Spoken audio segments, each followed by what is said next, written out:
Саламатсыздарбы, урматтуу окурмандар. Бүгүнкү күндө кыргыз тили мамлекеттик тил катары укукка ээ болуп, мыйзам менен бекигендиги баарыбызга белгилүү. Башкача айтканда, жергебиздеги бардык тармакта, эл чарбасында, өнөр жай тармагында, билим берүү тармагында жана башка бардык тармактарда кыргыз тилинде иш кагаздарын жүргүзүү, кыргыз тилинде иш алып баруу маселелери негизги орунга коюлган.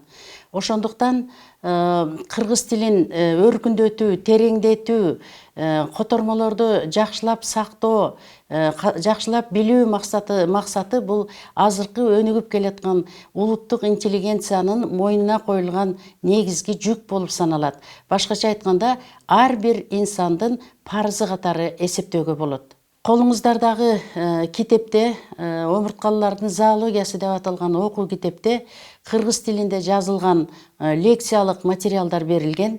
Бул китепти кыргыз тилинде жазуу бул студенттердин билимин тереңдетүүдө, көңүл буруусун тереңдетүүдө, ой жүгүртүүсүн, логикалык ой жүгүртүүсүн кеңейтүүдө өтө зарыл болгон материал болуп эсептелет деп ойлойбуз. Себеби дегенде, өз тилинде, өз эне тилинде окуп түшүнүү башка тилде окуп түшүнүүгө караганда артыкчылыкка ээ болот деп ойлойбуз. Азыркы күндө омурткалуулардын зоологиясы эле эмес, башка предметтер боюнча дагы кыргыз тилинде жазылган китептердин саны да бир аз азыраак болуп жатат. Жокко эседесек эч жаңылышпайбыз.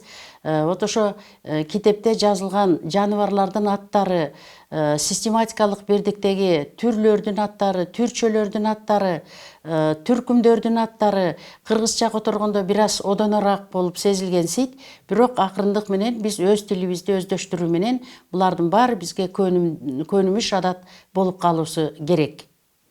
Ушул максатта бул китепти жазууда жаныбарлардын аттары, типтердин аттары, типчелердин, түркүмдөрдүн, түрлөрдүн, уруулардын жана жаныбарлардын өздөрүнүн аттары кыргыз тилинде, алгач кыргыз тилинде, андан кийин кашаада орус тилинде, анан латын тилинде берилген.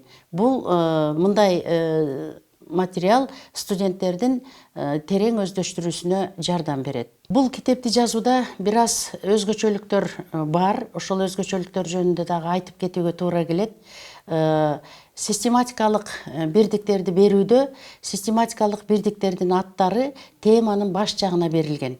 Мындай жазуу, мындай берүү менин оюмча студенттердин көзүндө жакшы элес калат жана систематикалоону терең өздөштүрүүгө жардам берет деген ой менен ушундай берилди. Бул эмгекти жаратууда жаныбарлардын аттары жана терминдердин аталыштарын атоодо Абдулхай Алдашевичтин 1998 жылы чыккан биологиялык терминдер жана айбанаттардын аталышы деп аталган сөздүгү колдонулду.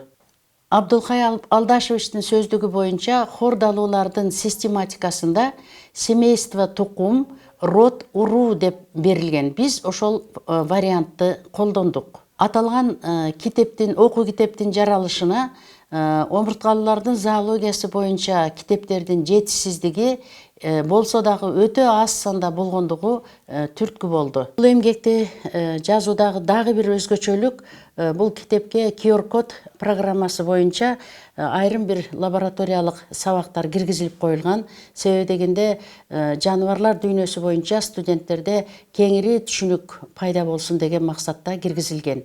Аталган китепте кемчиликтер, пикирлер боло турган болсо, анда сиздер төмөнгү адреске кайрылсаңыздар болот. Ош мамлекеттик педагогикалык университети биология, химия жана жаратылышты пайдалануу кафедрасы.